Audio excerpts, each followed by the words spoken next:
Hi ಎಲ್ಲರಿಗೆ simple ಟ್ರಿಕ್ಸಸ್ಗೆ YouTube ಚಾನಲ್ಗೆ ಸ್ವಾಗತ. ಬನ್ನಿ, ಈ ನವೋದಯ ಪರೀಕ್ಷೆಗೆ ಸಂಬಂಧಪಟ್ಟಂತ ಇಲ್ಲಿ ಇನ್ನೊಂದು ಕಾನ್ಸೆಪ್ಟ್ಗಳನ್ನ ಏನು ಮಾಡ್ತೀನಪ್ಪ ಅಂತಂದಾಗ ಹೇಳ್ಕೊತ ಬರ್ತಿರ್ತೀನಿ. ಇವೆಲ್ಲ ಬೇಸಿಕ್ಸ್ ಕ್ವಶನ್ಸ್. ಇವನ್ನ ನೋಡೋದ್ರಿಂದ ನಿಮ್ಗೆ ಏನಾಗ್ತದಪ್ಪ ಅಂತಂದಾಗ ಬೇಸಿಕ್ಸ್ ಥಿಂಗ್ಸ್ಗಳು ಅರ್ಥ ಆದವಪ್ಪ ಅಂತ ಅಂದಾಗ ನಾಳೆ ನಾನು ಕ್ವಶನ್ ಪೇಪರ್ ಬಿಡಿಸೋತ್ನಾಗ ನೀವು ಭಾಳ ಸುಲಭವಾಗಿ ಗೊತ್ತಾಗ್ತದೆ. ಮೊದಲು ಎಲ್ಲ ಚಾಪ್ಟರ್ ವೈಸ್ದು ಬೇಸಿಕ್ಸ್ನ ಹೇಳ್ಕೊತ ಬರ್ತಾ ಇದ್ದೀನಿ. ಎಲ್ಲವೂ ನೀಟಾಗಿ ಪ್ಲೇಲಿಸ್ಟ್ ಒಳಗಡೆ ಸೀರಿಯಲ್ ಆಗಿ ಸಿಗ್ಬೇಕಪ್ಪ ಅಂತಂದಾಗ ಚಾನಲ್ಗೆ ಒಂದು ಸಬ್ಸ್ಕ್ರೈಬ್ ಮಾಡ್ಕೊಡ್ರಿ. ಚಾನಲ್ಗೆ ಒಂದು ಸಬ್ಸ್ಕ್ರೈಬ್ ಮಾಡ್ಕೊಂಡ ತಕ್ಷಣ ಪ್ಲೇಲಿಸ್ಟ್ ಒಳಗಡೆ ಎಲ್ಲ ವಿಡಿಯೋಗಳು ಏನಾಗ್ತವಪ್ಪ ಅಂತಂದಾಗ ಸೀರಿಯಲ್ ಆಗಿ ನಿಮ್ಗೆ ಸಿಗ್ತಾವೆ. ಹಾಗಾದ್ರೆ ಏನು ಕ್ವಶನ್ಸ್ನ ಕೇಳ್ತಾನೆ, ನೀವು ಮೊರಾರ್ಜಿ ಬರೀರಿ, ಆದರ್ಶ ವಿದ್ಯಾಲಯ ಬರೀರಿ, ನೆಕ್ಸ್ಟ್ ನವೋದಯ ಬರೀರಿ, ಎಲ್ಲದಕ್ಕೂ ಹೆಲ್ಪ್ ಆಗ್ತದೆ. ಸರ, ಆಯತದ ಸುತ್ತಳತೆ, ಚೌಕದ ಸುತ್ತಳತೆ, ಚೌಕದ ವಿಸ್ತೀರ್ಣ, ಆಯತದ ವಿಸ್ತೀರ್ಣ. ಹಾಗಾದ್ರೆ ಸುತ್ತಳತೆ ಮತ್ತು ವಿಸ್ತೀರ್ಣ ಅನ್ನೋದು ಇದೊಂದು ಟಾಪಿಕ್. ಹೌದಾ? ಸುತ್ತಳತೆ ಮತ್ತು ವಿಸ್ತೀರ್ಣಕ್ಕೆ ಸಂಬಂಧಿಸಿದಂಥ ಈ ಟಾಪಿಕ್ ಮೇಲೆ ಏನೆಲ್ಲ ಕ್ವಶನ್ಸ್ನ ಕೇಳ್ತಾನೆ, ಬೇಸಿಕ್ಸ್ ಲೆವೆಲ್ ಕ್ವಶನ್ಸ್ ಇವೆಲ್ಲ ನೆನಪಿಟ್ಕೋಬೇಕು. ಸರ, 4 ಬಾಹುಗಳಿದ್ದು ಎಲ್ಲ ಬಾಹುಗಳು ಸಮನಾಗಿರ್ಬೇಕು. ಒಂದು ಪರಿಪೂರ್ಣ ಆಕೃತಿಗೆ ಎಲ್ಲ ಬಾಹುಗಳು ಸಮನಾಗಿರ್ಬೇಕು. ಎಲ್ಲ ಕೋನಗಳು ಕೂಡ ಏನಾಗಿದವಪ್ಪ ಅಂತಂದಾಗ ಸಮನಾಗಿದ್ದಾವೆ. ಎಲ್ಲ ಬಾಹುಗಳು ಸಮನಾಗಿದ್ದಾವೆ. ಒಂದು ಪರಿಪೂರ್ಣ ಆಕೃತಿಗೆ ನಾವು ಚೌಕ ಅಂತ ಕರಿತೇವೆ. ಹೌದಾ? ಇಲ್ಲಿ ಅಪೋಸಿಟ್ ಬಾಹುಗಳು ಏನಾದವು, ಸಮನಾಗಿದ್ದಾವೆ. ಎಲ್ಲ ಬಾಹುಗಳು ಏನಾಗಿಲ್ಲಪ್ಪ ಅಂತ ಸಮನಾಗಿಲ್ಲ. ಇದು ಸಮ ಇದೆ, ಇದು ಏನಿದೆಪ್ಪ ಅಂತಂದಾಗ ಸಮ ಇದೆ. ಹಾಗಾದ್ರೆ ಇದನ್ನ ನಾವು ಆಯತ ಅಂತ ಹೇಳಿ ಕರಿತೇವೆ. ಹೌದಾ? ಹಾಗಾದ್ರೆ ನಿಮ್ಗ ಗೊತ್ತಿರಬೇಕು, ಚೌಕದ ಸುತ್ತಳತೆ ಅಂದ್ರೆ ಏನ್ ಮಾಡ್ಬೇಕು, ಆಯತದ ಸುತ್ತಳತೆ ಅಂದಾಗ ಏನ್ ಮಾಡ್ಬೇಕು, ಚೌಕದ ವಿಸ್ತೀರ್ಣ ಅಂತ ಕೇಳಿದಾಗ ಏನ್ ಮಾಡ್ಬೇಕು, ಆಯತದ ವಿಸ್ತೀರ್ಣ ಅಂದಾಗ ಏನ್ ಮಾಡ್ಬೇಕು ಅಂತೇಳಿ ಇಷ್ಟ ಕಾನ್ಸೆಪ್ಟ್ ಹೇಳ್ತೀನಿ. ಸ್ವಲ್ಪ ಈ ವಿಡಿಯೋನ ಎಣ್ಣತನ ನೋಡ್ಕೊತ ಬರ್ರಿ. ಒಂದನೇದು ಇದ್ರ ಒಳಗಡೆ ಚೌಕದ ಸುತ್ತಳತೆದ ಬಗ್ಗೆ ನಾನು ಮಾತಾಡ್ಕೊತ ಬರ್ತೇನೆ. ಒಂದನೇದು ಏನ್ ಕೇಳ್ತಾನಪ್ಪ ಅಂತ ನೋಡ್ಕೊತ ಬಂದಾಗ, ಚೌಕದ ಸುತ್ತಳತೆದ ಒಳಗಡೆ, ಈ ಚೌಕದ ಸುತ್ತಳತೆದ ಒಳಗಡೆ ನಿಮ್ಗ ಗೊತ್ತೈತಿ, ಇನ್ನೇಗ ಏನ್ ಹೇಳಿದೇವಪ್ಪ ಅಂತಂದಾಗ ಎಲ್ಲಾ ಇದೊಂದು ಚೌಕ ಅಂತ ತೆಗಿದೆ ಅಂತ ತಿಳ್ಕೊರಿ. ರಫ್ ಚಿತ್ರ ನೋಡ್ಕೊತ ಬರ್ರಿ. ಇದೊಂದು ಚೌಕ ತೆಗಿದೆ ಅಂತ ತಿಳ್ಕೊ. ಇದು ಒಂದು 5 ಸೆಂಟಿಮೀಟರ್ ಇತ್ತಪ್ಪ ಅಂತ ತಿಳ್ಕೊ. ಇದನ್ನು ಕೂಡ 5 ಸೆಂಟಿಮೀಟರ್ ಇರ್ತದ, ಇದನ್ನು ಕೂಡ 5 ಸೆಂಟಿಮೀಟರ್ ಇರ್ತದ, ಇದನ್ನು ಕೂಡ 5 ಸೆಂಟಿಮೀಟರ್ ಇರ್ತದೆ. ಸರ್, ಎಲ್ಲಾನು 5 ಸೆಂಟಿಮೀಟರ್ ಯಾಕೆ ಇರ್ತಾವೆ? ಅವರು ಚೌಕದ ಲಕ್ಷಣನೇ ಇದೆಯಲ್ಲ, ಎಲ್ಲ ಬಾಹುಗಳು ಸಮನಾಗಿರ್ತವೆ. ಇದನ್ನು ಸೇಮ್, ಇದನ್ನು ಸೇಮ್, ಇದನ್ನು ಸೇಮ್, ಇದನ್ನು ಸೇಮ್, ಎಲ್ಲವೂ ಸಮನಾಗಿರುವುದಕ್ಕೆ ಸಲಕನೆ ಅದನ್ನು ಒಂದು ಚೌಕ ಅಂತ ಕರಿತೇವೆ. ಹಾಗಾದ್ರೆ ಈ 5 ಸೆಂಟಿಮೀಟರ್ ಇದ್ದಾಗ ನಮಗೇನು ಕೆಲಸನ, ಚೌಕದ ಸುತ್ತಳತೆ ಎಷ್ಟು ಅಂತ ಕ್ವಶನ್ಸ್ನ ಕೊಡ್ತಾನೆ. ಎಕ್ಸಾಮ್ದಾಗವ ಎಲ್ಲ ಕಡೆ 5 ಸೆಂಟಿಮೀಟರ್ ಕೊಡಂಗಿಲ್ಲ, ಹೇಳಿಕೆ ರೂಪದಲ್ಲಿ ಕೊಡ್ಬೋದು, ಅಥವಾ ಈ ಥರ ಒಂದು ಚಿತ್ರ ಕೊಟ್ಟು ಒಂದು 5 ಸೆಂಟಿಮೀಟರ್ ಅಂತ ಅಷ್ಟೇ ಮೆನ್ಷನ್ ಮಾಡ್ತಾನೆ. ಈ ಆಕೃತಿಯ ಸುತ್ತಳತೆ ಎಷ್ಟು ಅಂತ ಕ್ವಶನ್ಸ್ನ ಕೇಳ್ತಾನೆ. ಅವಾಗ ನೀ ಏನು ಮಾಡ್ಬೇಕಷ್ಟೇ, ಚೌಕಕ್ಕೆ ಎಷ್ಟು ಬಾಹುಗಳು ಇರ್ತಾವೆ, 4 ಇರ್ತಾವೆ ಅನ್ನೋದು ಗೊತ್ತೈತಿ. ಒಂದು ಎಷ್ಟು ಸೆಂಟಿಮೀಟರ್ ಕೊಟ್ಟಿರ್ತಾನೆ, 5 ಸೆಂಟಿಮೀಟರ್ ಕೊಟ್ಟಿರ್ತಾನೆ. 5 ಇಂಟು 4 ಮಾಡ್ಬೇಕು. 5 4 ಎಷ್ಟು ರೀ, 20. ಇಲ್ಲೇನು ಕೊಟ್ಟಾನ ಅಬ್ಸರ್ವ್ ಮಾಡ್ಬೇಕು, ಸೆಂಟಿಮೀಟರ್ ಕೊಟ್ಟಾನ.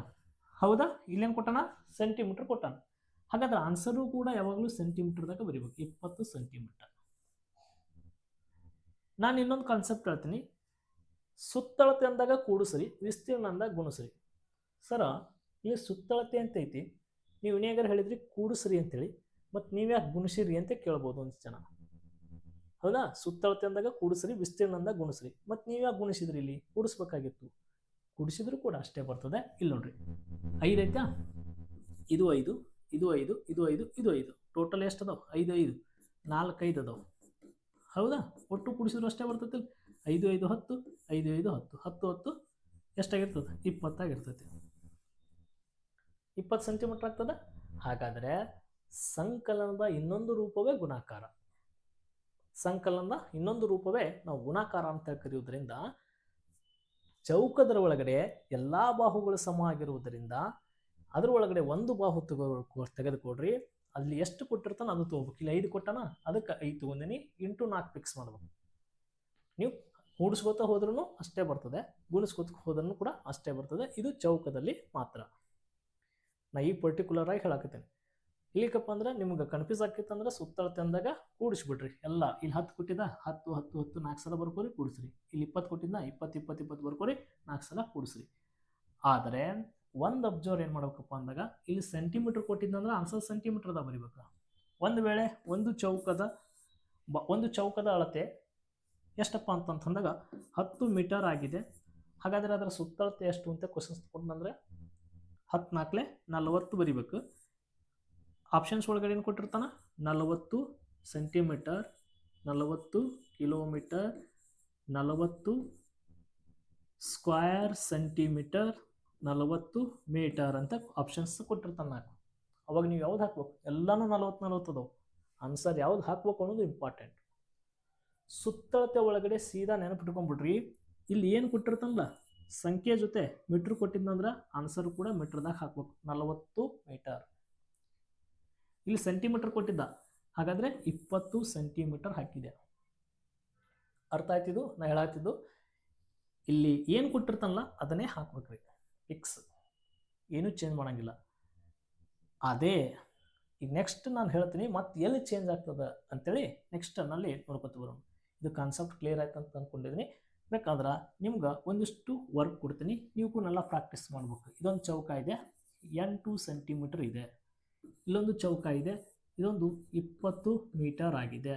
ಇದೊಂದು ಚೌಕ ಇದೆ, 12 ಕಿಲೋಮೀಟರ್ ಆಗಿದೆ. ಸುಮ್ಮನೆ ಇವಕ್ಕನ್ನ ಏನು ಮಾಡ್ರಪ್ಪ ಅಂತಂದಾಗ ಇವಕ್ಕೂ ಸುತ್ತಳತೆ ಕಂಡಿಡಿದು ಆನ್ಸರ್ಸ್ನ ಕಮೆಂಟ್ ಬಾಕ್ಸ್ನಲ್ಲಿ ಕಮೆಂಟ್ ಮಾಡಿರಿ. ಭಾಳ ಈಸಿಯಾಗಿ ನೀವು ಆನ್ಸರ್ಸ್ಗಳನ್ನ ಕಮೆಂಟ್ ಮಾಡ್ತೀರಿ. 8 ಸೆಂಟಿಮೀಟರ್ ತಂದ್ರೆ 8 × 8 4 ಸಲ ಬರೀರಿ. ಸೆಂಟಿಮೀಟರ್ ಅಂತ ಸೆಂಟಿಮೀಟರ್ದಾಗ ಬರೀರಿ. ಇಲ್ಲಿ ಮೀಟರ್ ಅದ ಮೀಟರ್ದಾಗ ಬರೀರಿ. ಕಿಲೋಮೀಟರ್ ಅದ ಕಿಲೋಮೀಟರ್ದಾಗ ಬರೀರಿ. ಇಷ್ಟು ಬರೆದ್ರೆ ನಿಮ್ಗೆ ಚೌಕದ ಮೇಲೆ ಸುತ್ತಳತೆ ಯಾವುದಾದ್ರೂ ಕ್ವಶನ್ಸ್ನ ಕೊಳ್ಳಕ್ಕ ಆನ್ಸರ್ನ ಮಾಡ್ತಾರೆ. ಸರ್ ಚೌಕದ ಸುತ್ತಳತೆ ಸೂತ್ರ ಹಾಕಿ ಹೇಳ್ರಿ ಅಂತ ಒಬ್ಬೊಬ್ರು ಕೇಳ್ಬೋದು. ಸೂತ್ರ ಹಾಕೋದು ಒಂದೇ, ಸೂತ್ರ ಹಾಕ್ಲಿಕ್ಕೆ ನಮ್ಗೆ ಅಲ್ಲಿ ಆನ್ಸರ್ ಮಾಡ್ಬೇಕು ಅಷ್ಟೇ. ಆನ್ಸರ್ ಕರೆಕ್ಟ್ ಆಗ್ಬೇಕು. ಏನು 4 ಉದ್ದ ಅಂತ ಸೂತ್ರ. ಚೌಕದ ಸುತ್ತಳತೆ ಇಸ್ಕೊಳ್ಟು 4 ಉದ್ದ. 4 ಉದ್ದ ಅಂತ ಕರಿತೀವಿ. ಏನಿದು 4 ಉದ್ದ? ಚೌಕಕ್ಕೆ 4 ಬಾಹುಗಳು ಇರ್ತಾವ, 4 ಉದ್ದ ಎಷ್ಟು ಕೊಟ್ಟಿರ್ತಾನೆ? ಇಲ್ಲಿ 8 ಸೆಂಟಿಮೀಟರ್ ಅದೊಂದು ಇಂಟು 8 ಮಾಡ್ಬೇಕಷ್ಟೇ. ಇಲ್ಲಿ 4 ಅಂತ ಫಿಕ್ಸ್. ಉದ್ದ ಎಷ್ಟಿರ್ತದೆ ಅದನ್ನು ಹಾಕೊಂಡು ಮಲ್ಟಿಪ್ಲಿಕೇಷನ್ಸ್ ಮಾಡಿದ್ರೆ ಸಾಕು, ಆನ್ಸರ್ ಕೂಡ ಅಷ್ಟೇ ಬರ್ತದೆ. ಇದು ಏನು ಅವಶ್ಯಕತೆ ಇಲ್ಲ. ಹಾಗಾದರೆ ಇದು ಕಾನ್ಸೆಪ್ಟ್ ಕ್ಲಿಯರ್ ಆಯಿತು. ಇನ್ನು ಸೆಕೆಂಡ್ ಪಾರ್ಟ್ ಯಾವುದಪ್ಪ ಅಂತಂದಾಗ ಆಯತ. ಆಯತ ಅನ್ನೋದು ನಿಮ್ಗೆ ಆಲ್ರೆಡಿ ಗೊತ್ತಿದೆ. ಇದೊಂದು ಆಯತ ಅಂತ ಹೇಳಿದ್ದೆ ನಾನು, ಹೌದಾ? ಇದೊಂದು ಆಯತ. ಆಯತದ ಎಲ್ಲ ಬಾಹುಗಳು ಏನಾಗಿರಂಗಿಲ್ಲ, ಸಮ ಆಗಿರಂಗಿಲ್ಲ. ಆಯತದ ಎಲ್ಲ ಬಾಹುಗಳು ಏನಾಗಿರಂಗಿಲ್ಲ, ಸಮ ಆಗಿರಂಗಿಲ್ಲ. ಅಪೋಸಿಟ್ ಬಾಹುಗಳು ಏನಾಗಿರ್ತಾವೆ, ಮಾತ್ರ ಸಮ ಆಗಿರ್ತಾವೆ. ಅಪೋಸಿಟ್ ಬಾಹುಗಳು ಏನಾಗಿರ್ತಾವೆ, ಮಾತ್ರ ಸಮ ಆಗಿರ್ತಾವೆ. ಇದಕ್ಕೆ ಇದು ಸಮ ಆದರೆ ಇದಕ್ಕೆ ಇದು ಸಮ ಆಗಿರ್ತದೆ, ಹೌದಾ? ಹಾಗಾದರೆ ಆಯತದ ಸುತ್ತಳತೆ ಕಂಡುಹಿಡಿಯೋ ಸೂತ್ರ ಏನು ಅಂತ ಕ್ವಶನ್ಸ್ನ ಕೊಟ್ಟನಪ್ಪ ಅಂತಂದಾಗ ನಿಮ್ಗೆ ಏನು ಕೊಡ್ತಾನೆ? ಈ ಕೊಟ್ಟಿರುವ ಆಕೃತಿಯಲ್ಲಿ ಉದ್ದ ಮತ್ತು ಅಗಲ ಎರಡು ಕೊಡ್ತಾನೆ. ಆಯತದ ಉದ್ದ 10 ಮೀಟರ್ ಆಗಿದೆ, ಅಗಲ 5 ಮೀಟರ್ ಆಗಿದೆ. ಹಾಗಾದರೆ ಆ ಆಯತದ ಸುತ್ತಳತೆ ಎಷ್ಟು ಅಂತ ಕ್ವಶನ್ಸ್ನ ಕೊಡ್ತಾನೆ. ಒಂದು ಆಯತದ ಉದ್ದ 10 ಮೀಟರ್ ಆಗಿದೆ, ಆ ಆಯತದ ಅಗಲ 5 ಮೀಟರ್ ಆಗಿದೆ. ಹಾಗಾದರೆ ಆ ಆಯತದ ಸುತ್ತಳತೆ ಎಷ್ಟು ಅಂತ ಕ್ವಶನ್ಸ್ನ ಕೊಟ್ಟಾಗ ಏನು ಮಾಡಬೇಕು? ಆಯತದ ಸುತ್ತಳತೆ ಸೂತ್ರ ಗೊತ್ತಿತ್ತಂದ್ರೆ ಓಕೆ. ಏನು ಸೂತ್ರ? 2 ಉದ್ದ ಪ್ಲಸ್ 2 ಅಗಲ ಅಂತ ಕರಿತೀವಿ. ಆಯತಕ್ಕೆ 2 ಉದ್ದ ಇರ್ತಾವ್ರಿ, ಇದೊಂದು ಉದ್ದ ಇದೊಂದು ಉದ್ದ. ಹಾಗಾದರೆ 2 ಉದ್ದ ಅದು, 2 ಅಗಲ ಇರ್ತಾವೆ, ಇದೊಂದು ಅಗಲ ಇದೊಂದು ಅಗಲ. ಹಾಗಾದರೆ 2 ಉದ್ದ ಪ್ಲಸ್ 2 ಅಗಲ ಸೂತ್ರ ನೋಡ್ರಿ. ಇಲ್ಲಿ 10 ಉದ್ದ ಎಷ್ಟೈತಿ? 10 ಮೀಟರ್ ಐತೆ. 2 ಅನ್ನೋದು ಫಿಕ್ಸ್, ಇದು 2 ಬರ್ಕೋಬೇಕು. ಇಂಟು 10 ಐತಾ, 10 ಬರ್ಕೋರಿ. ಪ್ಲಸ್ 2 ಇದೆ 2 ಇಂಟು ಅಗಲ ಎಷ್ಟೈತಿ? 5 ಐತಿ, 5 ಬರ್ಕೋರಿ. 10 2 20 ಪ್ಲಸ್ 2 5 10, 20 1 10 30. ಏನು ಮಾಡ್ಬೇಕಂತ ಹೇಳಿನಿ? ಸುತ್ತಳತೆ ಅಂತಂದಾಗ ಇಲ್ಲಿ ಮೀಟರ್ದಾಗ ಕೊಟ್ಟಿದ್ದಂದ್ರೆ ಆನ್ಸರು ಕೂಡ ಮೀಟರ್ದಾಗೆ ಬರೀಬೇಕು. 30 ಮೀಟರ್ ಇದಕ್ಕೆ ಸರಿ ಉತ್ತರ ಆಗ್ತದ. ಕ್ಲಿಯರ್? ಆಯತದ ಸುತ್ತಳತೆ, ಚೌಕದ ಸುತ್ತಳತೆ ಏನು ಕೊಡ್ತಾನ? ಸುತ್ತಳತೆ ಅಂತ ಕೊಟ್ಟಾಗ ನೀವೇನು ಮಾಡ್ಬೇಕಪ್ಪ ಅಂತಂದಾಗ ಮೀಟರ್ದಾಗ ಕೊಟ್ಟಿದ್ನಂದ್ರೆ ಮೀಟರ್ದಾಗ ಬರೀಬೇಕು, ಕಿಲೋಮೀಟರ್ದಾಗ ಕೊಟ್ಟಿದ್ನಂದ್ರೆ ಕಿಲೋಮೀಟರ್ದಾಗ ಬರೀಬೇಕು, ಸೆಂಟಿಮೀಟರ್ದಾಗ ಕೊಟ್ಟಿದ್ನಂದ್ರೆ ಸೆಂಟಿಮೀಟರ್ದಾಗ ಬರೀಬೇಕು. ಇಷ್ಟು ಕಾನ್ಸೆಪ್ಟ್ ನಿಮ್ಗೆ ಗೊತ್ತಿರಬೇಕು. ಹಾಗಾದ್ರೆ ಸುತ್ತಳತೆಗಳನ್ನು ಯಾವಾಗಲೂ ನಾವು ಏನು ಮಾಡಬೇಕಪ್ಪ ಅಂತಂದಾಗ ಇಲ್ಲಿ ಮೀಟರ್ದಾಗ ಕೊಟ್ಟಿದ್ನಂದ್ರೆ ಆನ್ಸರ್ ಕೂಡ ಮೀಟರ್ದಾಗ ಬರೀದು ಅನ್ನೋದು ಗೊತ್ತಾಯ್ತು. ಸರ ಇಲ್ಲಿ ಏನು ಮಾಡ್ತಾ ಇದ್ದೀನಪ್ಪ ಅಂದಾಗ ಮತ್ತೆ ಇದು ಸೂತ್ರ ಇದೆ. ಈ ಸೂತ್ರ ಹಾಕೊಂಡು ಮಾಡ್ಬೇಕಂತೇನಿಲ್ಲ, ಸೂತ್ರ ಇಲ್ಲಾರ್ದೇ ಯಾವ ಥರ ಮಾಡ್ಬೇಕಪ್ಪ ಅಂತ ನೋಡಿದಾಗ ಸರ ಇಲ್ಲಿ ಏನು ಕೊಟ್ಟಿದ್ದಾರೆ? 10 ಮೀಟರ್ ಕೊಟ್ಟನ. 10 10 ಎರಡು ಉದ್ದ ಇರ್ತಾವ ಅನ್ನೋದು ನಿಮ್ಗೆ ಕಾಮನ್ ಸೆನ್ಸ್ ಇರ್ತದೆ. ಹೌದಾ, ಎರಡು ಉದ್ದ ಇರ್ತಾವೆ, 10 10 ಎರಡು ಸಲ ಕೂಡಿಸ್ರಿ ಎಷ್ಟಾಗ್ತದೆ, 20 ಆಗ್ತದೆ. ಪ್ಲಸ್ ಎರಡು ಅಗಲ ಇರ್ತಾವ ಅನ್ನೋದು ಐತಿ, 1 5 ಐತಿ ಇಲ್ಲಿ. ಹಾಗಾದ್ರೆ ಎರಡು ಅಗಲ ಇರ್ತಾವೆ, 5 5 10 ಆಗ್ತದೆ. ಡೈರೆಕ್ಟ್ 10 ಅಂತ ಬರೀರಿ. 21 10 30. ನೋಡ್ರಿ, ಇದನ್ನು ಸೂತ್ರ ಹಾಕ್ಕೊಂಡು ಇಷ್ಟೆಲ್ಲ ಮತ್ತೆ ಗುಣಿಸಿ ಇಷ್ಟು ಲೆಕ್ಕ ಮಾಡೋ ಅವಶ್ಯಕತೆನೇ ಇರೋಂಗಿಲ್ಲ. ಇಲ್ಲಿ 10 ಹೊತ್ತದಂದ್ರೆ ಎರಡು ಉದ್ದ ಇರ್ತಾವ ಅನ್ನೋದು ನಿಮ್ಗೆ ಗೊತ್ತಿರ್ತದೆ, 20 ಅಂತ ಬರ್ಕೋಬೇಕು. ಎರಡು ಅಗಲ ಇರ್ತದೆ ಅನ್ನೋದು ಗೊತ್ತೈತಿ, 5 5 ಇರ್ತದೆ ಅಂದ್ರೆ 10 ಆಗ್ಬಿಡ್ತದೆ ಆಟೋಮೆಟಿಕ್. ಫಾರ್ ಎಕ್ಸಾಂಪಲ್ ಮತ್ತೊಂದು ನಿಮ್ಗೆ ಈ ಥರ, ಸರ್ ಉದ್ದ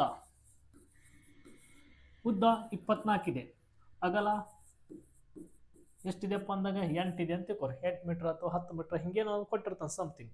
ಇದೇ ಕೊಡ್ಬೇಕಂತೇನಿಲ್ಲ, ಅವ್ರು ಯಾವ್ದು ಕೊಟ್ಟಿರ್ತಿರ್ತಾನೆ ನಾವು ಅದನ್ನು ಅಕ್ಸೆಪ್ಟ್ ಮಾಡಬೇಕು. ಈ ಸದ್ದಿಲ್ಲೇ ನಿಮ್ಮ ಮೈಂಡ್ ಕ್ಯಾಲ್ಕುಲೇಷನ್ಸ್, ಎರಡು ಉದ್ದ ಇರ್ತಾವೆ, ಎರಡು ಉದ್ದ ಪ್ಲಸ್ ಎರಡು ಅಗಲ ಸುತ್ತಳತೆಕು ಸೂತ್ರ ಹಾಕೊಂಡು ಮಾಡ್ಬೇಕಂತೇನಿಲ್ಲ. ಉದ್ದ ಎರಡು ಇರ್ತಾವೆ ಅನ್ನೋದಾದ್ರೆ ಡಬಲ್ ಮಾಡಿಬಿಡ್ಬೇಕು. 24 ಎಷ್ಟು, 48. 24 48, 8 ಇದೆ ಇಲ್ಲಿ. 8 ಡಬಲ್ ಎಷ್ಟು, 16. ಎರಡು ಆಗ್ಬೇಕಂದ್ರೆ 16. ನೆಕ್ಸ್ಟ್ 8 ಅವರು ಎಷ್ಟು ಬಂದಾಗ 14, 4 1 5 1 6 64. ಇಲ್ಲಿ ಏನು ಮೀಟ್ರ್ ಕೊಟ್ಟಿದ್ದ ಮೀಟ್ರ್, ಸೆಂಟಿಮೀಟ್ರ್ ಕೊಟ್ಟಿದ್ದಪ್ಪ ಅಂದಾಗ ಸೆಂಟಿಮೀಟ್ರ್ ಅಂತ ಬರೀತಿದ್ದೇನೆ. ಸೆಂಟಿಮೀಟ್ರ್ ಇತ್ತಪ್ಪ ಅಂದಾಗ ಆನ್ಸರ್ನು ಏನು ಮಾಡಬೇಕಪ್ಪ ಅಂತಂದಾಗ ಸೆಂಟಿಮೀಟ್ರ್ದಾಗ ಬರಿಬೇಕು. ಕ್ಲಿಯರ್ ಆಯ್ತು ಅಂತ ಅನ್ಕೊಂಡಿದ್ದೀನಿ. ಇದು ಏನಪ್ಪ ಅಂತಂದಾಗ ಚೌಕದ ಸುತ್ತಳತೆ ಮತ್ತು ಆಯತದ ಸುತ್ತಳತೆ ಕಂಪ್ಲೀಟ್ ಆಯಿತು. ಇನ್ನು ನೆಕ್ಸ್ಟ್ ಏನು ಕೇಳ್ತಾನಪ್ಪ ಅಂತ ನೋಡ್ಕೊಂಡಾಗ ಚೌಕದ ವಿಸ್ತೀರ್ಣ. ಹೌದಾ, ನೆಕ್ಸ್ಟ್ ಏನಿನ್ನ ಚೌಕದ ವಿಸ್ತೀರ್ಣ. ಹಾಗಾದರೆ ಚೌಕದ ವಿಸ್ತೀರ್ಣನ ಏನೇನು ನಿಮ್ಗೆ ಗೊತ್ತಿರಬೇಕು? ಚೌಕದ ವಿಸ್ತೀರ್ಣದ ಒಳಗಡೆ ನೋಡ್ರಿ, ಸಮ್ ಟಾಪಿಕ್ಸ್ನ ಹೇಳ್ತೀನಿ. ಚೌಕದ ವಿಸ್ತೀರ್ಣದ ಒಳಗಡೆ ಇದೊಂದು ಚೌಕ ಇದೆ ಅಂತ ತಿಳ್ಕೊಡ್ರಿ. ಎಲ್ಲ ಬಾಹುಗಳು ಏನಾಗಿರ್ತಾವಪ್ಪ ಅಂತಂದಾಗ ಸಮ ಆಗಿರ್ತಾವೆ. ಇದು 6 ಮೀಟ್ರ್ ಇದೆ ಅಂತ ತಿಳ್ಕೊಡ್ರಿ. ಇದನ್ನು 6 ಮೀಟ್ರ್ ಇರ್ತದೆ, ಇದನ್ನು 6 ಮೀಟ್ರ್ ಇರ್ತದೆ, ಇದನ್ನು 6 ಮೀಟ್ರ್ ಇರ್ತದೆ ಅನ್ನೋದು ನಮಗೆ ಗೊತ್ತಿದೆ. ಹಾಗಾದರೆ ಚೌಕದ ವಿಸ್ತೀರ್ಣ ಅಂತ ಬತ್ತಪ್ಪ ಅಂದ್ರೆ ತಲೆ ಫಿಕ್ಸ್ ನೆನಪಿಟ್ಕೊಂಡ್ಬಿಟ್ರಿ. ಏನು ಮಾಡ್ಬೇಕಪ್ಪ ಅಂತಂದಾಗ ಗುಣಿಸಬೇಕು. ವಿಸ್ತೀರ್ಣ ಅಂದಾಗ ಏನು ಮಾಡಬೇಕು, ಗುಣಿಸಬೇಕು. ಸುತ್ತಳತೆ ಅಂದಾಗ ಕೂಡಿಸ್ಬೇಕಂತ ನೆನಪಿಟ್ಟಿದ್ದೀನಿ, ವಿಸ್ತೀರ್ಣ ಅಂದಾಗ ಗುಣಿಸ್ಬೇಕು. ಅಲ್ಲಿ ಹಿಂದ ಒಳಗೊಮ್ಮೆ ನಾವೇನು ಮಾಡ್ತೀವಿ, ಸಂಕಲನದ ಇನ್ನೊಂದು ರೂಪವೇ ಅಂತೇಳಿ ಅಲ್ಲಿ ಸಮ್ ಟೈಮ್ಸ್ ಕೂಡಿಸ್ಕೋದಕ್ಕಿಂತ ಡೈರೆಕ್ಟಾಗಿ ಏನು ಮಾಡ್ತಿದ್ದೇವೆ, ಗುಣಿಸ್ನು ನಾವು ಮಾಡ್ತಿದ್ದೇವೆ ಸುತ್ತಳತಿದ್ದಾಗ. ಬಟ್ ವಿಸ್ತೀರ್ಣ ಇದ್ದಾಗ ಕಾಯಂ ಗುಣಿಸ್ಬೇಕು. ವಿಸ್ತೀರ್ಣದಾಗ ಯಾವಾಗಲೂ ಗುಣಿಸ್ಬೇಕು. ಇಲ್ಲಿ ಕೂಡಿಸಿ ಈ ಥರ ಮಾಡಬಾರ್ದು, ಯಾಕಂದ್ರೆ ಆನ್ಸರ್ ಎಷ್ಟು ಚೇಂಜಸ್ ಆಗ್ತಾವೆ ಅನ್ನೋದು ಇಲ್ಲಿ ನಾನು ನಿಮ್ಗೆ ತೋರಿಸ್ತೀನಿ. ನೋಡ್ರಿ, ಇಲ್ಲಿ 6 ಮೀಟ್ರ್ ಇತ್ತಪ್ಪ ಅಂತಿಕೋ, ಇಲ್ಲಿ ಕೂಡ 6 ಮೀಟ್ರ್ ಇರ್ತದೆ. ಇದೊಂದು ಚೌಕ. ಈ ಚೌಕದ ವಿಸ್ತೀರ್ಣ 6 ಮೀಟ್ರ್ ಇದೆ. ಹಾಗಾದರೆ ಇದರ ವಿಸ್ತೀರ್ಣ ಎಷ್ಟು ಅಂತ ಕ್ವಶನ್ಸ್ನ ಕೇಳ್ತಾನೆ. ಹಾಗಾದರೆ 6 ಮೀಟ್ರ್ ಇತ್ತಪ್ಪ ಅಂತಂದ್ರೆ ಇದ್ರ ವಿಸ್ತೀರ್ಣ ಎಷ್ಟಪ್ಪ ಅಂತಂದಾಗ ವಿಸ್ತೀರ್ಣ ಸೂತ್ರ ಏನು ಹೇಳ್ತದೆ, side into side, side into side, ಅಥವಾ ಉದ್ದ ಇಂಟು ಉದ್ದ, ಅಥವಾ ಬಾಹು ಇಂಟು ಬಾಹು. ಈ ಥರ ನಮ್ಗೆ ಸೂತ್ರ ಇರ್ತದೆ. ಹಂಗೆ ಸೂತ್ರ ಇದ್ರೇನು ಬಿಟ್ರೇನು ನಮಗೇನು ಮಾಡಬೇಕು, ಒಂದು ಸೈಡ್, ಇದು ಒಂದು ಸೈಡಾ, ಇದು ಒಂದು ಸೈಡ್, ಎರಡೂ ಕೂಡ ಏನು ಮಾಡಬೇಕು, ಮಲ್ಟಿಪ್ಲಿಕೇಶನ್ಸ್ನ ಮಾಡಬೇಕು, ಗುಣಿಸ್ಬೇಕು. 6 6 ಎಷ್ಟು ರೀ, 36. ಇಲ್ಲಿ ಮೀಟ್ರ್ ಐತಿ, ಆನ್ಸರ್ ಏನು ಬರೀಬೇಕು ಈಗ, ಇಲ್ಲಿ ಮೀಟ್ರ್ ಇದಂದ್ರೆ ಇಲ್ಲಿ ಮೀಟ್ರ್ದಾಗ ಬರಿಬಾರ್ದು. ಯಾಕೆ ಬರಿಬಾರ್ದಪ್ಪ ಅಂದಾಗ ಇದು ಸುತ್ತಳತೆ ಅಲ್ಲ, ವಿಸ್ತೀರ್ಣ. ವಿಸ್ತೀರ್ಣವನ್ನು ಯಾವಾಗಲೂ ಚದರಮಾನಗಳಲ್ಲಿ ಬರಿಬೇಕು. ಅಂದರೆ ಮೀಟ್ರ್ ಇತ್ತಂದಾಗ ಸ್ಕ್ವಯರ್ ಮೀಟರ್. ಹಾಗಾದರೆ ಏನು ಬರಿಬೇಕು, ಇದನ್ನು ಸ್ಕ್ವಯರ್ ಮೀಟರ್. ಕನ್ನಡದಾಗಿಲ್ಲಿ ಮೀಟರ್ ಅಂತೇಳಿ ಹಿಂಗೆ ಮೆನ್ಷನ್ ಮಾಡಿದ್ದಪ್ಪ ಅಂತಂದಾಗ 36 ಚದರ್ ಮೀಟರ್ ಅಂತೇಳಿ ಬರಿಬೇಕಾಗ್ತದೆ. ಚದರ್ ಮೀಟರ್ ಅಂತೇಳಿ ಅರ್ಥ ಆಯ್ತು ಅಂತ ಅಂದ್ಕೊಂಡಿದ್ದೀನಿ. ಸಮಥಿಂಗ್ ಮತ್ತು ಈ ಥರ ಏನಪ್ಪ ಅಂತಂದಾಗ ಇದೊಂದು ಚೌಕ ಕೊಟ್ಟ ಅಂತ ತಿಳ್ಕೊರಿ. ಇಲ್ಲಿ 8 ಅದ, ಇಲ್ಲಿ 8 ಅದ, ಇದು ಸೆಂಟಿಮೀಟ್ರ್ ಅದ, ಇದು ಸೆಂಟಿಮೀಟ್ರ್, ಇದು ಸೆಂಟಿಮೀಟ್ರ್ ಅದ, ಇದು ಆಟೋಮೆಟಿಕ್ ಸೆಂಟಿಮೀಟ್ರ್ ಇರಲೇಬೇಕದು. ಹಾಗಾದರೆ ಇದು ಎಷ್ಟಪ್ಪ ಅಂತಂದಾಗ ಇಲ್ಲಿ ಎಷ್ಟು ನಂಬರ್ ಇರ್ತದಲ್ಲ, ಚೌಕದ ಒಳಗಡೆ ಎಷ್ಟು ನಂಬರ್ ಇರ್ತದಲ್ಲ, ಗುಣಿಸೋದಕ್ಕಿಂತ ಅದರ ವರ್ಗ ಸಂಖ್ಯೆನ ನಾವು ತೊಗೊಂಡ್ಬಿಡ್ಬೇಕು ಅಷ್ಟೇ. 8 ಅದಂದರೆ 8 ವರ್ಗ ಎಷ್ಟು ರೀ, 64 ಸ್ಕ್ವಯರ್ ಸೆಂಟಿಮೀಟರ್. ಅಥವಾ ಕನ್ನಡದಾಗಿತ್ತಪ್ಪ ಅಂತಂತಿಕೋ 64 ಚದರ್ ಸೆಂಟಿಮೀಟರ್. ಇಷ್ಟು ನೀವು ಏನು ಮಾಡೋಕ್ಕಪ್ಪ ಅಂದಾಗ ಎಕ್ಸಾಮ್ದಾಗ ಅಲ್ಲಿ ಎಲ್ಲಿ ಆನ್ಸರ್ಸ್ ಇರ್ತಾವೆ ಇದನ್ನು ಗುರ್ತು ಮಾಡಿ ಬರ್ಬೇಕಾಗ್ತದೆ. ಕ್ಲಿಯರ್ ಆಯ್ತು ಅಂತ ಅಂದ್ಕೊಂಡಿದ್ದೀನಿ. ಇದು ಏನಪ್ಪ ಅಂತಂದಾಗ ಸ್ಕ್ವಯರ್ ಮೀಟ್ರನ್ನ ಯಾವ ಥರ ಇದನ್ನು ನಾವು ಬರೀಬೇಕು ಅಂತೇಳಿ. ಕ್ಲಿಯರಾ? ಹಾಗಾದರೆ ಒಂದು ವೇಳೆ ಸಂಖ್ಯೆ ದೊಡ್ಡದಿತ್ತಪ್ಪ ಅಂತ ತಿಳ್ಕೊ, ಈಗ 24 24 ಇತ್ತು ಅಂತ ತಿಳ್ಕೊ, ಒಂದು ಬಾಹು 24 ಇತ್ತಂದ್ರೆ 24 × 24 ಗುಣಿಸ್ಕೊತ ನಿಮ್ಗೆ ಲೇಟ್ ಆಗ್ತದೆ. ಅದೇ 1 to 30 ತನಕ ನಿಮ್ಗೆ ಏನು ಬರ್ಬೇಕಪ್ಪ ಅಂತಂದಾಗ ಸ್ಕ್ವೇರ್ ನಂಬರ್ಸ್ಗಳು ಬರ್ಬೇಕು. ಸ್ಕ್ವೇರ್ ನಂಬರ್ಸ್ಗಳು ಬಂದವಪ್ಪ ಅಂತಂದ್ರೆ ಈಜಿಯಾಗಿ 24ರದ್ದು ವರ್ಗ ಸಂಖ್ಯೆ ಎಷ್ಟಪ್ಪ ಅಂತಂದಾಗ 576. ಇಲ್ಲಿ ಮೀಟ್ರ್ ತಂದಾಗ ಸ್ಕ್ವೇರ್ ಮೀಟ್ರ್, ಸೆಂಟಿಮೀಟ್ರ್ ತಂದಾಗ ಸ್ಕ್ವೇರ್ ಸೆಂಟಿಮೀಟ್ರ್, ಕಿಲೋಮೀಟ್ರ್ ತಪ್ಪ ಅಂದಾಗ ಸ್ಕ್ವೇರ್ ಕಿಲೋಮೀಟ್ರ್. ಈ ಥರ ಈಜಿಯಾಗಿ ಆನ್ಸರ್ಸ್ನ ನೀವು ಮಾಡ್ಕೊಂಡ್ಬಿಡ್ತೀರಿ. ಇನ್ನು ನೆಕ್ಸ್ಟ್ ಇದೇ ರೀತಿಯಾಗಿ ಇದು ಏನು ಗೊತ್ತಾಯ್ತು, ಈಗ ಚೌಕದ ವಿಸ್ತೀರ್ಣ ಕಂಡುಹಿಡಿದು ಗೊತ್ತಾಯ್ತು, ಹೌದಾ. ಇನ್ನೊಂದು ಯಾವುದಪ್ಪ ಅಂತಂದಾಗ ಆಯತ. ಹೌದಾ, ಆಯತದ ವಿಸ್ತೀರ್ಣ ಕಂಡುಹಿಡಿದು ಗೊತ್ತಿರ್ಬೇಕು ನಿಮ್ಗೆ. ಆಯತದ ವಿಸ್ತೀರ್ಣವನ್ನ ಯಾವ ಥರ ಕಂಡುಹಿಡಿಬೇಕು? ಆಯತದ ವಿಸ್ತೀರ್ಣ ಸರ್ ಇದೊಂದು ಆಯತ ಅಂತ ತಿಳ್ಕೊಳ್ರಿ. ಇದೊಂದು ಆಯತ. ಈ ಆಯತದಲ್ಲಿ ಎರಡು ಬಾಹುಗಳು ಏನಾಗಿರ್ತಾವೆ? ಸಮ ಆಗಿರ್ತಾವೆ. ಅಪೋಸಿಟ್ ಬಾಹುಗಳು ಏನಾಗಿರ್ತಾವಪ್ಪ ಅಂತಂದಾಗ ಸಮ ಆಗಿರ್ತಾವ ಅಂತ ಅನ್ಕೊಂಡಿದ್ದೀನಿ. ಇದು ಎಷ್ಟಿದೆಪ್ಪ ಅಂದಾಗ ಇದು 10 ಮೀಟರ್ ಇದೆ, ಇದು ಒಂದು 4 ಮೀಟರ್ ಇದೆ. 10 ಮೀಟರ್ ಇದೆ, ಇದು 4 ಮೀಟರ್ ಇದೆ. ಹಾಗಾದ್ರೆ ನಿಮ್ಗೆ ಇನ್ನೊಂದು ಹೇಳ್ಬೇಕಾಗಿತ್ತು ನಾನು. ಇಲ್ಲಿ ಚೌಕದು ಒಂದು ಹೇಳ್ತೇನೆ ನೋಡ್ರಿ. ಸರ್ ಇದನ್ನ ಗುಣಿಸಿದ್ರೆ ಯಾಕ? ಕೂಡಿಸಿದ್ರೆ ಆನ್ಸರ್ ಸೇಮ್ ಬರ್ಬೋದಲ್ಲ. ಇಲ್ಲಿ 8, ಇಲ್ಲಿ 8, ಇಲ್ಲಿ 8 ಕೂಡಿಸ್ಕೋತ ಹೋಗ್ರಿ. ಇಲ್ಲಿ 8 ಇದೆ, ಇಲ್ಲಿ 8 ಇದೆ, ಇಲ್ಲಿ 8, ಇಲ್ಲಿ 8 ಅಂದಾಗ 8 1 8 8 3 24 4 32 ಬತ್ತು. ಬಟ್ ಆನ್ಸರ್ ಸ್ಕ್ವೇರ್ ಮೀಟ್ರ್ 64 ಐತಿ. ಅಂದರೆ ವಿಸ್ತೀರ್ಣದಾಗ ಗುಣಿಸ್ಬೇಕು, ಸುತ್ತಳತೆದಾಗ ಕೂಡಿಸ್ಬೇಕು. ಇಲ್ಲಿ ಕೂಡಿಸಿದ್ರೆ ಏನಾಗಲ್ಲಪ್ಪ ಅಂದ್ರೆ ವರ್ಕೌಟ್ ಆಗಲ್ಲ. ಅದಕ್ಕೋಸ್ಕರ ವಿಸ್ತೀರ್ಣವನ್ನು ಯಾವಾಗಲೂ ಗುಣಿಸ್ಬೇಕು. ಸುತ್ತಳತೆ ಬಂದಾಗ ನಾವೇನು ಮಾಡ್ಬೇಕಪ್ಪ ಅಂತಂದಾಗ ಕೂಡಿಸ್ಬೇಕು. ಸುತ್ತಳತೆ ಬಂದಾಗ ಸರ ನೀವು ಮತ್ತೆ ಅಲ್ಲಿ ಗುಣಿಸಿ ತೋರಿಸಿದ್ರಲ್ಲ, ಅಲ್ಲಿ ಎರಡು ಸೇಮ್ ಬಂದವಲ್ಲ, ಅಲ್ಲಿ ಸೇಮ್ ಬರ್ತದೆ. ಸುತ್ತಳತೆ ಕೂಡಿಸಿದ್ರು ಕೂಡ 32 ಬರ್ತದೆ, ಗುಣಿಸಿದ್ರು ಕೂಡ ಸುತ್ತಳತೆದಾಗ 8 ಅದ. ಎಷ್ಟು ಬಾಹುಗಳದಾವು? 4. 8 4 32. ಅದಕ್ಕೆ ಹೇಳಿದ್ದೀನಿ ಸಂಕಲನದ ಇನ್ನೊಂದು ರೂಪವೇ ಗುಣಾಕಾರ. ಬಟ್ ಇಲ್ಲಿ ಏನಿದೆಯಪ್ಪ ಅಂತಂದಾಗ ವಿಸ್ತೀರ್ಣಕ್ಕೆ ಇದ್ನಂದ್ರೆ ಕಂಪಲ್ಸರಿ ಗುಣಿಸ್ಬೇಕಷ್ಟೇ, ಸೈಡ್ ಇಂಟು ಸೈಡ್. ಕ್ಲಿಯರ್ ಆಯ್ತು ಅಂತ ಅನ್ಕೊಂಡಿದ್ರೆ ಇದೊಂದು ಪಾಯಿಂಟ್ ಬಿಟ್ಟಿದೆ, ಅದಕ್ಕೋಸ್ಕರ ಹೇಳ್ಕೊಂಬಂದಿದ್ರೆ. ಇನ್ನು ನೆಕ್ಸ್ಟ್ ಏನು ಹೇಳಾತಿದ್ದೆಪ್ಪ ಅಂತಂದಾಗ ಆಯತದ ವಿಸ್ತೀರ್ಣ. ಸರ್ ಇದು 10 ಮೀಟರ್ ಇತ್ತು ಅಂದ್ರೆ ಇದು 4 ಮೀಟರ್ ಇರ್ತದೆ. ಇದ್ರ ವಿಸ್ತೀರ್ಣ ಕಂಡಿಡ್ರಪ್ಪ ಅಂತಂದಾಗ ಉದ್ದ ಇಂಟು ಅಗಲ ಸೂತ್ರ ಹಾಕಿ ಇದನ್ನು ಲೆಕ್ಕ ಮಾಡ್ತಾರೆ. ಉದ್ದ ಇಂಟು ಅಗಲ. ಉದ್ದ ಎಷ್ಟಿದೆ? 10 ಇದೆ, 10. ಅಗಲ ಎಷ್ಟಿದೆ? 4 ಇದೆ, 4. 10 4 ಎಷ್ಟು? 10 4 ಎಷ್ಟಪ್ಪ ಅಂದಾಗ 40 ಅಂತ ಕರಿತೇವೆ. ಇಲ್ಲಿ ಮೀಟರ್ ಇತ್ತಪ್ಪ ಅಂತಂದಾಗ ಸ್ಕ್ವಯರ್ ಮೀಟರ್. ಹೌದಾ? 10 4 40. ಒಂದು ಸೈಡ್ ಇಂಟು ಉದ್ದ ಇಂಟು ಅಗಲ ಗುಣಿಸ್ಬೇಕಿಲ್ಲ ಅಷ್ಟೇ. ಮತ್ತು ಇವ್ರು ಗುಣಿಸೋದಿಲ್ಲ. ಆಲ್ರೆಡಿ ಇದನ್ನ ಟೋಟಲ್ ಏನಾಗಿರ್ತದೆ ವಿಸ್ತೀರ್ಣ ಜಾಗ ಏನಾಗಿರ್ತದಪ್ಪ ಅಂದ್ರೆ ಸ್ಕ್ವೇರ್ ಚದರಮಾನಗಳಲ್ಲಿ ಅದು ನಾವು ಕೌಂಟ್ ಮಾಡಿರ್ತೇವೆ. ಸರ್ ಅದೇ ಇದ್ರ ಸುತ್ತಳತೆಗೆ ಆದಾಗ ಇದು 10 ಇದು 10 ಎಷ್ಟಾಗಿತ್ತು? 20 ಆಗಿತ್ತು. ಇದು 4 ಇದು 4 ಟೋಟಲ್ ಇದು ಎಷ್ಟಾಗಿತ್ತು? 8 ಆಗ್ತದೆ. 28 ಆಗ್ತಿತ್ತು. ಇದು 28 ಮೀಟರ್ ಆಗ್ತಿತ್ತು. ಇದೇನು ಸುತ್ತಳತೆ. ಅದೇ ಸ್ಕ್ವೇರ್ ಮೀಟರ್ದಾಗ ನೋಡ್ರಿ 40 ಸ್ಕ್ವೇರ್ ಮೀಟರ್ ಬರ್ತದೆ. ಈ ಸದ್ ನಿಮ್ಮ ಮನೆ ಜಾಗ ಇರ್ತಾವೆ. ಈಗ 30 40 ಸೈಟ್ ಇರ್ತದೆ, ಹೌದಾ? ಹಿಂಗೆ 30 ಅದ್ರಿ, ಹಿಂಗೆ 40 ಅದ್ರಿ ಅಂತ ಹೇಳ್ತಿರ್ತಾರೆ ನಿಮ್ದು. ಹಿಂಗೆ ಉದ್ದಿಗೆ 30 ಅದ್ರಿ, ಅಗಲಿಗೆ 40 ಅದ್ರಿ ಅಂತ ಹೇಳ್ತಿರ್ತಿರ್ತಾರೆ ಜಾಗ. ಹಾಗಾದ್ರೆ ಎಷ್ಟು ಸ್ಕ್ವೇರ್ ಮೀಟರ್ ಆಗ್ತದೆ? ಸದ್ ಮನೆ ಕಟ್ಟೋರು ಅದೆಲ್ಲ ಬಂದು ಜಾಗ ಅಳದ ಕಿಸಿಂತ ಏನು ಮಾಡ್ತಾರಪ್ಪ ಅಂದ್ರೆ ಕಟ್ತಿರ್ತಿರ್ತಾರೆ. ಆ ಜಾಗದ ಮ್ಯಾಗ ಅವ್ರು ಸ್ಕ್ವೇರ್ ಫುಟ್ ಮ್ಯಾಗ ಕೂಡ ಅಮೌಂಟ್ಗಳನ್ನು ತೊಗೋತಿರ್ತಿರ್ತಾರೆ. ಅವಾಗ ಎಷ್ಟು ಸ್ಕ್ವೇರ್ ಫುಟ್ ಆಯಿತು ಲೆಕ್ಕ ಹಾಕ್ಬೇಕಪ್ಪ ಅಂತಂದಾಗ ಏನು ಮಾಡ್ಬೇಕು? 30 × 40 ಹೊಡಿತಾರೆ ಅವರು. ಎಷ್ಟು ಬರ್ತದೆ? 3 4 ಎಷ್ಟು ರೀ? 3 4 ಎಷ್ಟು? 12. ಇಲ್ಲೊಂದು 0 ಇಲ್ಲೊಂದು 0 2 0 1200 ಸ್ಕ್ವೇರ್ ಫುಟ್ ಆಗ್ತದೆ ನಮ್ಮ ಮನೆ ಜಾಗ. ಒಂದು ಎಣ್ಣೆ ಪ್ಲಾಟ್ ಅಂತ ಕರಿತೀವಿ. ಆ ಎಣ್ಣೆ ಪ್ಲಾಟ್ದು ಎಷ್ಟು ಸ್ಕ್ವೇರ್ ಫುಟ್ ಆಗಿರ್ತದಪ್ಪ ಅಂತಂದಾಗ 1200 ಇರ್ತದೆ. ಈಗ ಒಬ್ಬೊಬ್ರು 20 15 ಇರ್ತದೆ ಜಾಗ, 20 20 ಇರ್ತದೆ, ಮತ್ತು 33 ಇರ್ತಾವೆ, 30 36 ಇರ್ತಾವೆ. ಈ ಥರ ಅವಕ್ಕೂ ಎರಡಕ್ಕೂ ಮಲ್ಟಿಪ್ಲಿಕೇಷನ್ಸ್ ಮಾಡಿದಾಗ ಸಾಕು ನಮ್ಮ ಸ್ಕ್ವೇರ್ ಫುಟ್ಗಳು ಸಿಗ್ತವೆ. ಇದು ಕ್ಲಿಯರ್ ಆಯ್ತು ಅಂತ ಅಂದ್ಕೊಂಡಿದ್ದೇನೆ. ಯಾವಾಗ? ಆಯತದ ವಿಸ್ತೀರ್ಣ. ಸಮ್ ಎಕ್ಸಾಂಪಲ್ಸ್ಗಳನ್ನ ನಿಮ್ಗೆ ಮತ್ತೆ ಬೇರೇನು ಕೊಟ್ಟರು ಕೂಡ ಬರೀರಿ. ಯಾವುದೇ ಕೊಡೋಲಕ್ಕ ಅವರು ಇಲ್ಲಿ 24 ಇದೆ ಅಂತ ತಿಳ್ಕೊರಿ, ಇಲ್ಲೊಂದು 10 ಅದ ಅಂತ ತಿಳ್ಕೊರಿ. ಏನಿಲ್ಲ ಗುಣಿಸ್ಬಿಡೋದು. 24 ಹತ್ತಲೆ 24 ಒಂದಲೇ 24, ಇದೊಂದು 0 ಇದೆ 0 240. ಇಲ್ಲಿ ಮೀಟ್ರ್ ಇತ್ತಪ್ಪ ಅಂತಂದಾಗ ಸ್ಕ್ವೇರ್ ಮೀಟರ್ ಅಂತೇಳಿ ನೀವು ಆನ್ಸರ್ನ ಬರೆದು ಬಿಡೋಕಷ್ಟೇ. ಇಲ್ಲಿವರೆಗೂ ನಾ ಏನೇನು ಹೇಳಿದೆಪ್ಪ ಅಂತೇಳಿ ಇವು ಬೇಸಿಕ್ಸ್ ಕಾನ್ಸೆಪ್ಟ್ಗಳು. ಇವೆರಡೇ ಕೂಡ ಮೇಲೆ ಅತಿ ಹೆಚ್ಚು ಕೇಳ್ತಾನೆ. ಒಂದು ಸ್ಕ್ವೇರು ಬಿಟ್ರೆ ರೆಕ್ಟ್ಯಾಂಗಲ್ಲು, ಆಯತ ಮತ್ತು ಚೌಕದ ಮೇಲೇ ಅತಿ ಹೆಚ್ಚು ಕೇಳ್ತಿರ್ತಿರ್ತಾನೆ. ಇವ್ರ ಮೇಲೆ ಇನ್ನೂ ಕ್ವಶನ್ಸ್ಗಳದಾವೆ, ಆಫೀಸಿಯಲ್ ಕ್ವಶನ್ಸ್ಗಳಿದಾವೆ. ಅವು ಯಾವ ಥರ ಕೇಳ್ತಾನೆ ಹೇಳಿಕೆ ರೂಪದಲ್ಲಿ ಇರುವಂಥ ಕ್ವಶನ್ಸ್ಗಳು ತೊಗೊಂಡು ಡಿಸ್ಕಸ್ನ ಮಾಡ್ತೀನಿ. ಬಟ್ ಮೊದಲಿಷ್ಟು ಬೇಸಿಕ್ಸ್ ಗೊತ್ತಿರಲಿ ಅಂತೇಳಿ ಈ ಕ್ಲಾಸ್ನಲ್ಲಿ ಹೇಳಿದ್ದೀನಿ. ಫಸ್ಟ್ ಟೈಮ್ ನಮ್ಮ ಸಿಂಪಲ್ ಟ್ರಿಕ್ಸಸ್ಗೆ ಯೂಟ್ಯೂಬ್ ಚಾನಲ್ನ ನೋಡ್ತಿದ್ರಪ್ಪ ಅಂತಂದಾಗ ಚಾನಲ್ನ ಸಬ್ಸ್ಕ್ರೈಬ್ ಮಾಡ್ಕೊಳ್ರಿ. ನಿಮ್ಗೆ ಏನಾಗ್ತದಪ್ಪ ಅಂತಂದಾಗ ಎಲ್ಲ ಎಕ್ಸಾಮ್ಸ್ಗಳಿಗೆ ಏನಾಗ್ತದಪ್ಪ ಅಂದಾಗ ಹೆಲ್ಪ್ ಆಗ್ತದೆ. ಧನ್ಯವಾದಗಳು.